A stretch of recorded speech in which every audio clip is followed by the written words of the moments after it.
આજે શ્રી વિષ્ણુ સહસ્ત્રનામ પૂર્ણ થાય છે. શ્રી વિષ્ણુ સહસ્ત્રનામ પૂર્ણ સાંભળવા સાનિધ્ય 4712 ચેનલ સબસ્ક્રાઇબ કરશો.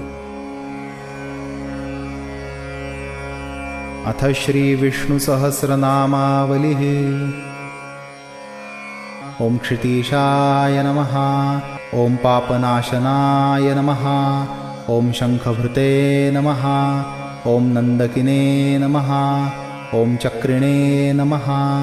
ॐ शार्ङ्गधन्वने नमः.